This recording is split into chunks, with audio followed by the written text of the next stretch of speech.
I never imagined that putting up a simple no parking sign would spark an all-out battle with my neighborhood HOA and its overbearing president. How could I have known that towing a few cars would unravel a tangled web of deceit spanning a year and ultimately bring justice to our entire business district? It all started when I slammed on my brakes, narrowly avoiding a sleek black Audi parked in my reserved spot. 3 unfamiliar vehicles clogged our company's tiny lot, and my frustration boiled over. After 5 years of running my software development firm in this building, I'd never seen anything like it. What the heck? I grumbled, circling the lot twice before surrendering to street parking. I'd be feeding a meter all day. Hardly the Monday morning I'd envisioned. Inside, my office manager, Lisa, was already fuming. "There's no space for anyone to park," she said. "Tom and Sarah are still driving around the block." I dropped my laptop bag on my desk and peered out the window at the mystery cars. "Any idea who these belong to?" I asked. "No clue," Lisa replied, handing me a coffee. "But there's a property management sign near the fence. Maybe call them." The sign read, "Greenwood Property Management." When I dialed, a bored receptionist patched me through to a guy named Brian. "Oh, that's probably Oakwood Estates," Brian said after I explained the situation.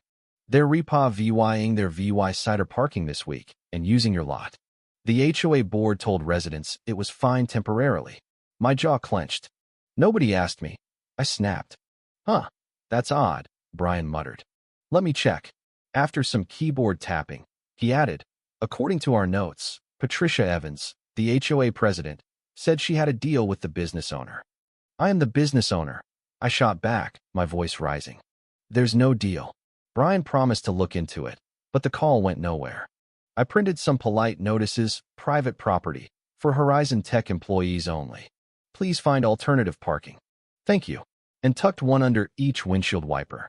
By noon, my team was griping about parking tickets they'd racked up circling the block. I promised to cover the costs, which hit me for nearly due lot 200 that day. "Maybe we should just tow them," Tom suggested over lunch, munching his burger. "Let's try the nice way first," I said, though my patience was fraying. The next morning was a disaster. Not 3, but 7 cars with Oakwood Estates permit stickers filled our lot. My notes from the day before lay crumpled on the ground. One had a scribbled reply. "The HOA said this is fine."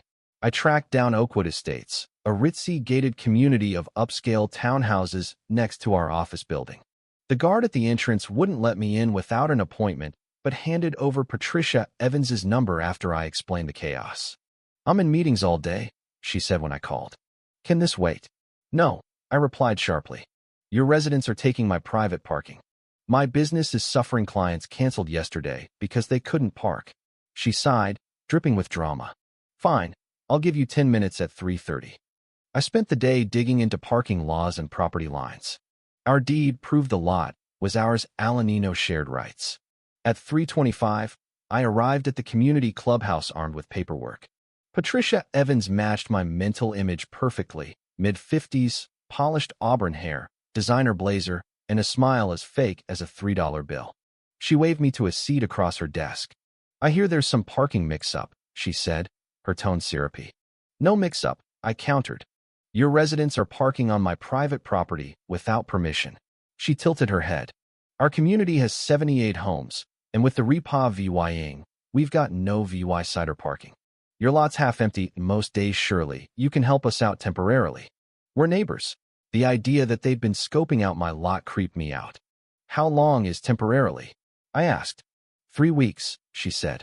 "That's the contractor's timeline." I took a breath. That's absurd.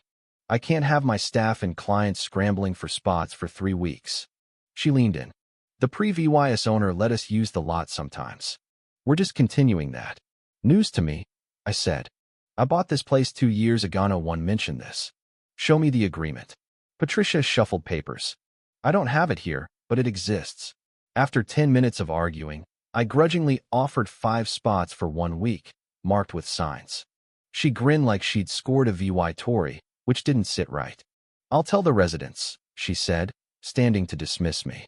As I left, I saw the repovying crew. 3 weeks seemed optimistic for that mess. That night, I emailed Patricia and Greenwood Property Management a letter spelling out our deal: 5 spots, 1 week. Her reply was instant. Thanks for your cooperation during our community's challenging time. I had a bad feeling. Sure enough, the next morning, 15 Oakwood cars, including one in my owner's spot, filled the lot. My employees texted me, circling in frustration. Clients would arrive soon. I tried playing nice, but Patricia had steamrolled me. Time to choose. Cave or push back. This parking fight was about to escalate. This is outrageous. I barked into the phone, pacing the sidewalk as my team gave up and parked blocks away. We agreed on 5 spots for 1 week, Patricia. I told them what we discussed, she said coolly. Maybe some residents got confused. 15 cars isn't confusion, it's disrespect. I'm hosting the landscaping committee, she replied, voices buzzing behind her. Can this wait? No, I snapped. Move those cars now. She sighed. You're blowing this out of proportion. It's just parking. The previous owner gave us occasional rights, I told you. Show me the agreement, I demanded. I'll have our secretary scan it tomorrow, she said. For now, try being neighborly. The call ended, and I stood there, livid. Lisa handed me a stack of canceled client appointments, more fallout from the parking mess. 2 more pushed to next week, she said. I made the call. Everyone, work from home today. That evening, I hit the county records office. A clerk helped me comb through my building's files, no trace of any HOA parking deal. Then I called the previous owner, Mr. Carter, now retired in Arizona. He chuckled when I explained. Patricia pulled that stunt with me, who wanted an easement for their events. I said no. She's bluffing about any agreement. Armed with this, I lined up a towing company, Blue Ridge Towing. They required 24-hour signage before towing, so I ordered signs, private property, unauthorized vehicles towed at owner's expense. They went up that night. I emailed Patricia. I confirmed with the previous owner and county records no parking agreement exists. Towing starts Wednesday morning. Inform your residents. She called back fast. You're making a huge mistake, she hissed, her charm gone. We have legal standing. Prove it, I said. This hostile attitude won't end well, she deflected. I'm on the city planning commission, crossing me could hurt your business. The threat was blatant. Are you threatening me, Patricia? That'd be a shame to report to the ethics committee. She went silent, then spat. You've picked the wrong fight, and hung up. No lawyer called, but my inbox flooded with angry Oakwood emails, clearly egged on by Patricia's same script, demanding I honor the long-standing agreement. I replied to all. I sympathize, but no agreement exists. I confirmed this with records and the prior owner. Your HOA president misled you. Towing starts tomorrow. I barely slept, braced for retaliation/tires, smashed windows.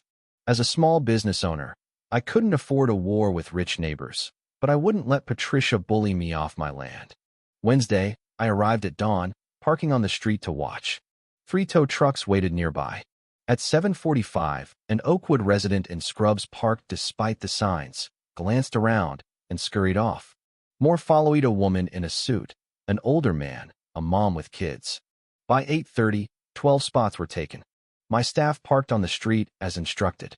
At 9 o'clock, the tow trucks rolled in, clearing the lot in 45 minutes. My phone blew up voicemails, emails from furious residents. Patricia, Greenwood.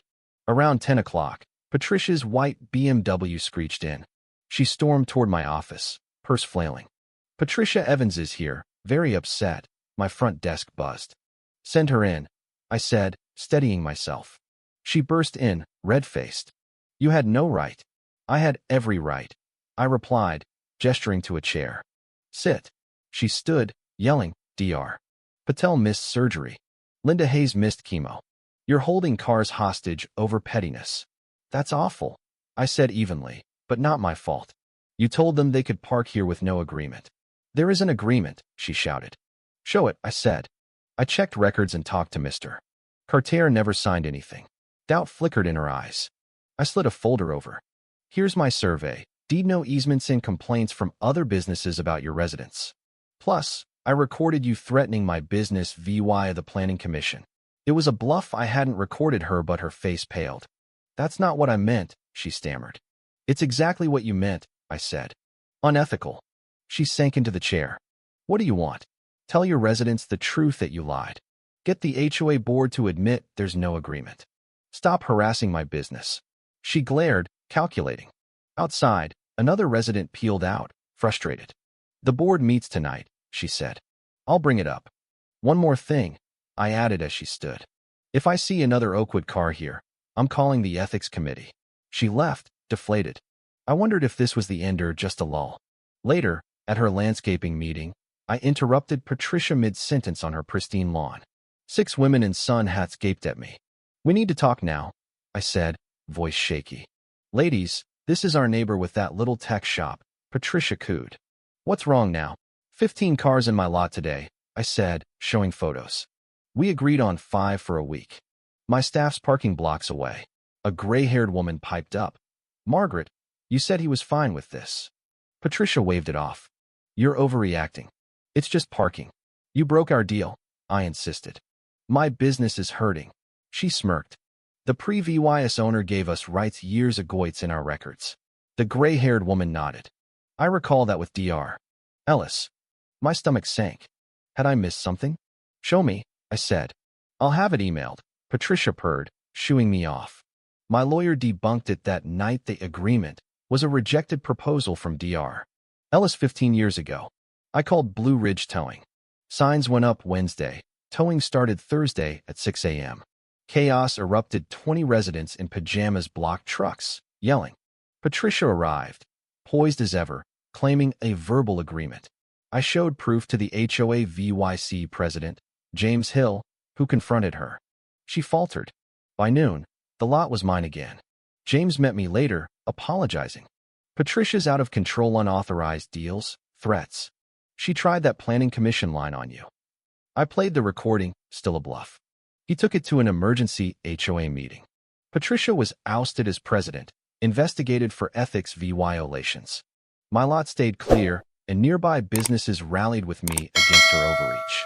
Sometimes, a parking spat isn't just about space, it's about standing up for what's right.